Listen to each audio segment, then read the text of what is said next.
My name is Lureen McNeil, and I'm here to tell my recovery story about why I entered recovery. I think I hit my own personal bottom, and everybody's bottom is different. You don't have to hit one, but my drug of choice was heroin. And then I went on eventually to be on a methadone program and to have many different pathways. And at no time during those times was I really ready to stop using drugs. I wanted to use drugs for the rest of my life. I love to get high. And I think there were two to three things that really impressed me that it was time to stop. And one of them was my children. I loved my children with all my heart and mind. The only thing I love more than my children today is God. And so I had gone out drinking one night and I drank with some people that I thought were my friends, but actually they were making fun of me. And I had a good time that night, but the next day my daughter said to me, "What did you do last night?"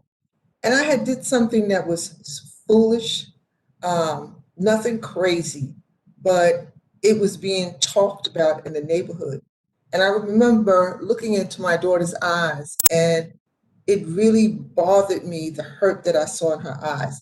So I didn't stop because of that, but there were a number of things.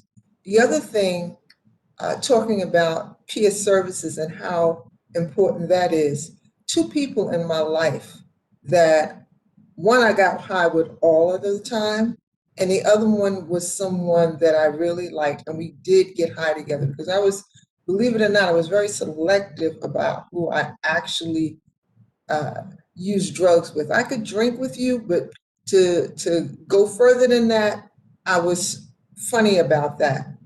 And one of my girlfriends decided that she had a big dream.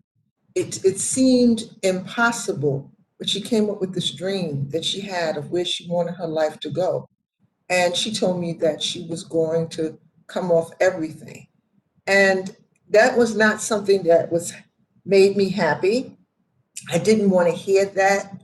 And more than that, I didn't believe that. I didn't believe that at the level that we got high, that she would just walk away from it because of a dream. But I remember giving her some time and I called her one day and I said, "How you doing?" And she said, "It's not easy, but I'm doing well." I said, "What did you do today?" She said, "I got up and I blow dried my hair."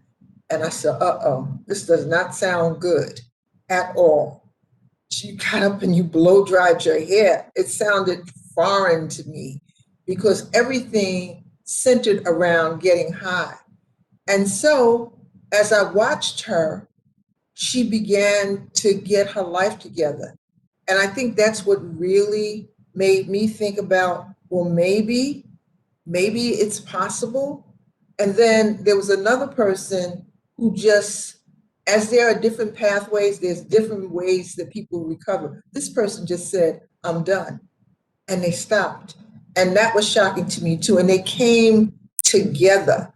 And so it made me start thinking about, well, what about me? Because I had become such a different person. My whole life revolved around getting high. I love to get high. The first time I got high is the time that I felt that like a live person, a person that just felt so wonderful. Although at the end I wasn't feeling so wonderful, I was still chasing that high. And it was something that did not seem within the realm of possibility. I thought I would get high for the rest of my life. And so a combination of things, really realizing that people did move on, that you didn't have to use drugs for the rest of your life. And I'll tell you something else. Eventually, I worked my way to AA. And being in AA, they had dances and things of that sort. And I remember the first time I went to an AA dance. I'm a person, I love to dance. Um, and I danced all night. I danced all night long. And the next day, I just had this feeling of just really feeling good. And I realized, you know what? You didn't have any drugs or anything like that. You weren't in the bathroom half of the night. And that really hit me, that it was possible to have a life that did not revolve around drugs. So that's my recovery story.